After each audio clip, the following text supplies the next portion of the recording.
ज्योतिष शास्त्र में निमोनिया एक ग्रह होता है और निमोनिया की बीमारी किस ग्रह के कारण होता है, उसका उपाय क्या है, उसके लेकर के बताऊंगा। मैं प्रयास करता हूं ज्योतिष के लेकर कुछ अलग अलग बताऊं, तो आज निमोनिया के लिए बताऊंगा। ज्योतिष सिर्फ ग्रहों की चाल नहीं बताता है, बल्कि व्यक्ति के सभी जरूरत के कार्य को ज्योतिष के माध्यम से पता लगाया जा सकता है।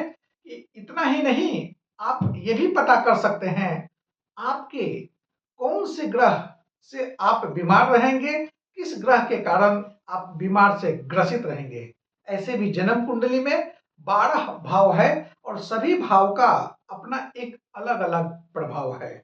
इसको जान करके मालूम किया जा सकता है कि जन्म कुंडली में किस रोग से आप परेशान रहेंगे, किस रोग से आप ग्रसित रहेंगे। जन्म कुंडली के छठा भाव रोग का भाव होता है और आठवां भाव आयु का भाव होता है, तथा द्वादश भाव जो है खर्च तथा हॉस्पिटल का भाव होता है। इससे देखा जाता है कि आप हॉस्पिटल का चक्कर कितने बार लगाएंगे।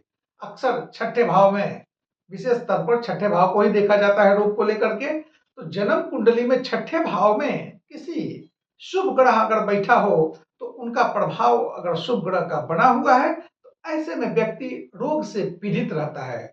ज्योतिष का संबंध भी रोग से होता है और रोग का संबंध ग्रहों से होता है। इसलिए ये दोनों को पता लगाने के लिए जन्म कुंडली को देखना बहुत जरूरी है। कौन से ग्रह किस भाव में है, किस स्थिति में है, उसको लेकर के मैं आपको बताऊंगा। जाने ग्रहों के प्रभाव से ये निमोनिया का रोग कैसे होता है। जन्म कुंडली में छठा भाव जो है रोग का माना जाता है। छठे भाव के अधिपति को खष्टेश कहते हैं, यानी छठे के स्वामी को खष्टेश कहते हैं। यह भाव रोग को दर्शाता है। इस भाव के स्वामी रोग का प्रतिनिधित्व करते हैं। ज्योतिष शास्त्र के अनुसार निमोनिया एक बहुत बड़ा भयंकर तो रोग नहीं है, लेकिन ये बहुत परेशान भी करता है। अब मैं बताऊंगा कि ज्योतिष के अनुसार निमोनिया रोग कैसे होता है।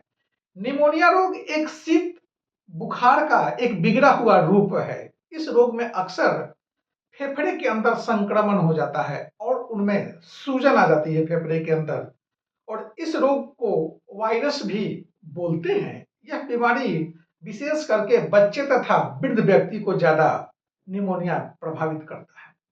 जिन व्यक्ति को रोग प्रतिरोधक क्षमता कमजोर है, उन्हें तो निमोनिया ज्यादा ही परेशान करता है और उन्हें निमोनिया होने की प्रबल संभावना भी बनी रहती है। ऐसे देखा जाए तो निमोनिया का प्रभाव व्यक्ति को सीधा नहीं होता है, बल्कि ये कई बीमारी जब होगा, अन्य बीमारी का परिणाम जो है वो निमोनिया में बदल जाता है। जैसे बुखार लग जाएगा, खांसी हो गया तो भी बढ़ जाता है। ऐसे रोग में व्यक्ति को तेज बुखार होता है, ठंड लगता है, सर और छाती में दर्द होता रहता है, निमोनिया के लक्षण है। ज्योतिष शास्त्र के अनुसार जब गोचर में सूर्य, गुरु तथा मंगल मिथुन राशि और सिंह राशि या कुंभ राशि में संचरण करते हैं, तो निमोनिया रोग प्रबल होने की आशंका होती है, बहुत तेज हो जाता है इसका प्रभाव। अब मैं बताऊंगा आपको उपाय क्या करना है अगर निमोनिया रोग से ग्रसित है और ठीक नहीं हो रहा है। तो आप तो उपाय तो कर ही रहे हैं, डॉक्टर से दिखा रहे हैं, लेकिन ज्योतिषीय उसका उपाय बता देता हूं। ज्योतिष शास्त्र के अनुसार रत्न का एक अलग अलग प्रभाव है। इसे हम रत्न चिकित्सक के नाम से जानते हैं। यह पद्धति आज से नहीं बल्कि प्राचीन काल से है। प्राचीन काल में व्यक्ति जब अस्वस्थ होता है या बीमार होता था, उस समय वस्तुओं तथा वनस्पति का उपयोग करते थे और उस वनस्पति से भयंकर बीमारी से राहत मिलती है।